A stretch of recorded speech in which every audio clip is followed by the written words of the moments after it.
Bertahun-tahun Indonesia ada, dan selama saya kuliah kedokteran dan selama saya keliling kemanapun, Indonesia tuh rakyatnya sangat susah untuk diajak pola hidup bersih sehat.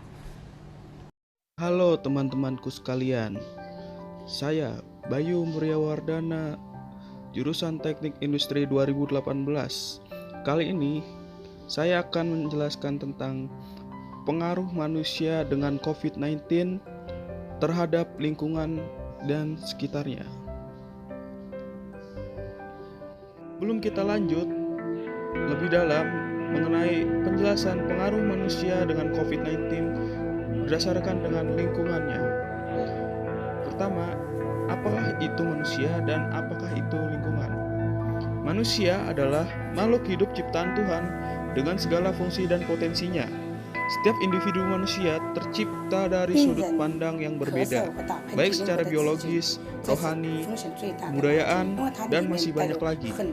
Sedangkan lingkungan adalah suatu media di mana makhluk hidup tinggal, mencari sumber penghidupannya, dan memiliki karakter serta fungsi yang khas terkait secara hubungan timbal balik dengan makhluk hidupnya. Pengaruh manusia terhadap lingkungannya tersebut didasarkan oleh: pertama, mengeksploitasi sumber daya alam yang ada. Kalau manusianya pintar, mereka akan memperbarui sumber daya alam yang ada tersebut menjadi sumber daya alam yang baru. Dan jika manusianya itu bodoh, mereka akan melepas begitu saja sumber daya alam yang ada dan dihabiskan begitu saja, yang akan merusak lingkungan dan ekosistem di lingkungan sekitarnya. Ini nganggo bahan panas. Terang kuwi, cetok kuwi. Jenenge ngrusak alam. 2. Manusia sebagai puncak predator yang ada di lingkungan sekitarnya. Manusia sebagai makhluk hidup yang paling sempurna yang diciptakan oleh Sang Penciptanya, mereka bisa memburu 100 kali lebih cepat dibanding oleh hewan buas yang ada di hutan. Contohnya, seperti video yang ada di atas yang Indonesia hadapi saat ini. Contoh lainnya adalah wabah virus penyakit COVID-19 yang sedang mewabah di dunia ini. Manusia yang telah mengkonsumsi kelelawar yang telah terkontaminasi oleh virus corona. Sebelumnya, virus itu tidak menularkan kepada manusia. Akan tetapi, pada saat ini virus itu telah terjadi perubahan endemik yang bisa menularkan kepada manusia.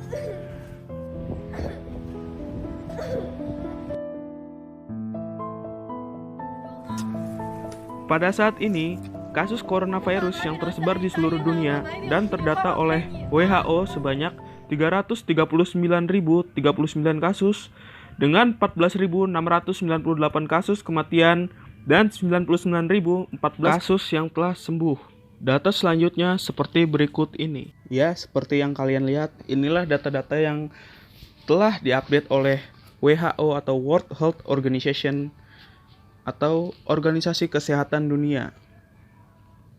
Kasus COVID-19 telah terjadi kenaikan secara drastis pada bulan awal Maret tahun 2020. Seperti saat ini yang kalian lihat di rekaman layar berikut.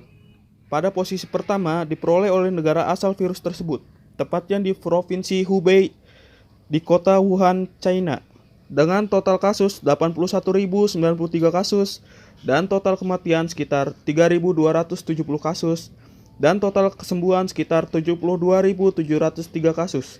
Yang kedua terdapat Italia dengan total kasus 59.138 kasus dan total kematian sekitar 5.476 kasus dan total kesembuhan sekitar 7.024 kasus. Yang ketiga diperoleh oleh United States Amerika dengan total kasus 34.758 kasus dan total kematian sekitar 452 kasus dan total kesembuhan sekitar 178 kasus.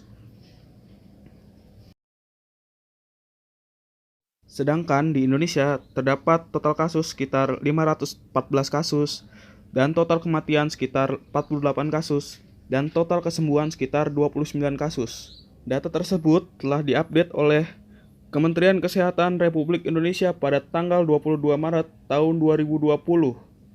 Sedangkan kasus virus COVID-19 yang masuk di Indonesia pada akhir Februari tahun 2020 dengan total 2 kasus, dan terjadi kenaikan kasus secara drastis pada pertengahan bulan Maret tahun 2020 sekitar di atas 75 kasus. Sedangkan pada tanggal 20 Maretnya terjadi kenaikan secara drastis sekitar di atas 300 kasus. Bagaimana caranya kita mencegah virus COVID-19 atau coronavirus agar tidak memasuki diri kita sendiri? Pertama, hindari dari posisi keramaian. Karena posisi keramaian dapat mempercepat laju dari pertumbuhan coronavirus itu sendiri. Seperti video berikut ini, petugas keamanan yang sedang menertibkan beberapa ojol yang sedang berkerumunan.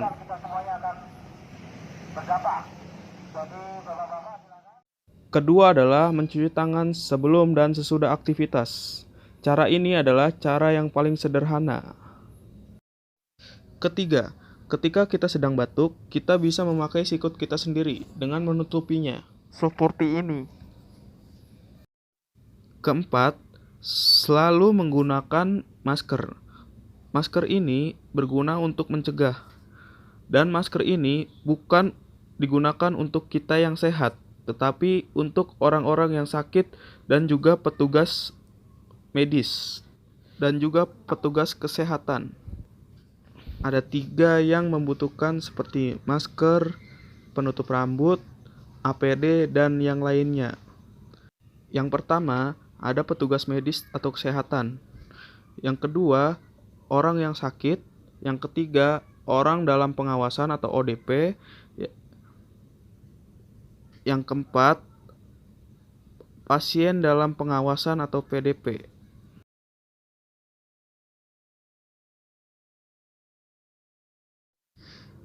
Yang kelima, selanjutnya memakai penutup rambut.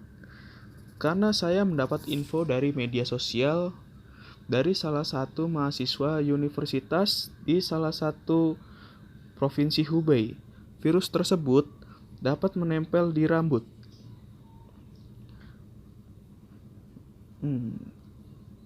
Ya.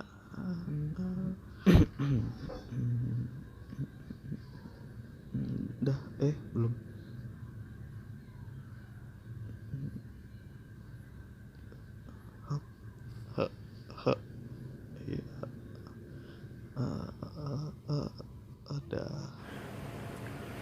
Saya percaya Indonesia dapat melewati fase pada wabah virus ini.